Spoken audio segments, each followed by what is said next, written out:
Hello and welcome to a tips and tricks video on Sonic X Shadow Pause Generations. I'm going to be sharing some of the most important tips and tricks to help you get started clearing those stages super quick and with S ranks with complete ease, on top of a special secret tip at the end that will help you in 100% completion.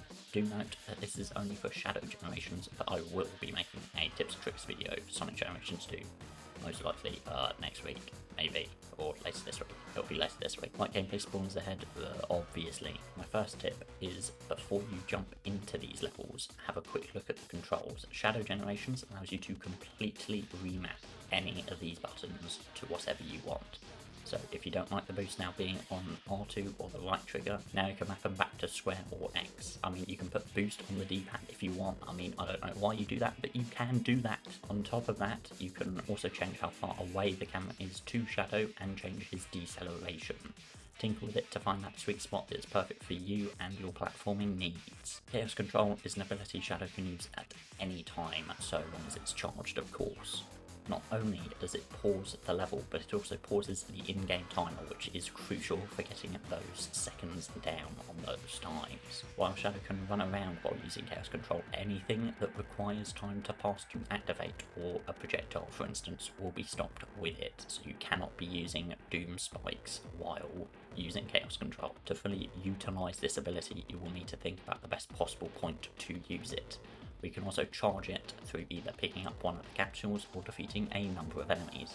Chaos Control also doesn't have a set expiration date, so you can hold on to it for however long you want during that level, as long as you don't use it. The big thing in this game are the Doom powers. Mastering these are the most important part of the game and getting those S ranks. I personally found the Morph transformation to be the hardest to master.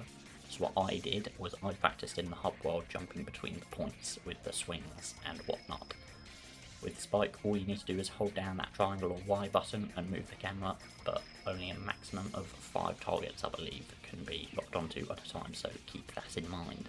Finally, with Surf, what you should use to move are the bumpers rather than the analog stick, as it will be a lot faster and smoother and it will just feel nicer. Exploring the hub world will net you many benefits. Not only will you get a better grasp of how to fully utilise Shadow's complete moveset through just playing, you'll also learn the intricacies of the Doom powers as we just mentioned. On top of that, completing challenges and exploring the hub world will net you many collectibles, such as new music tracks that can be played in any level you wish. This will make completing levels more interesting if you're replaying them for that S rank or just for the music, because you know the music is amazing in this game. Now time for the special tip for 100% completion. After you finish the story of Shadow Generations, instead of being granted a super form like you do in Sonic Generations, Shadow will instead get these things called the Doom Wings, which once you've got 50 rings you activate with L1 and R1, or the bumpers if you're on Xbox I guess, which grant a better double jump and an incredible glide that lasts for as long as you have boost, which the boost regenerates in this form as soon as you touch the ground for a couple seconds. This will make collecting those tokens in the main level significantly easier, and you can activate the Doom Wings in the hub world, which will make hub world completion significantly easier as well.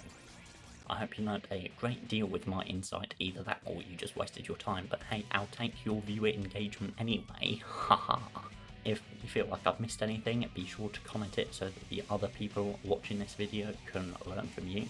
And while you're at it, comment your favourite zone in Shadow Generations. Mine personally is the arc for that sweet Sonic Adventure 2 battle nostalgia. Thank you for watching, and now you can't be bad at this game. I will see everyone with S ranks, and you'll be able to clear these stages faster than Garfield finds lasagna.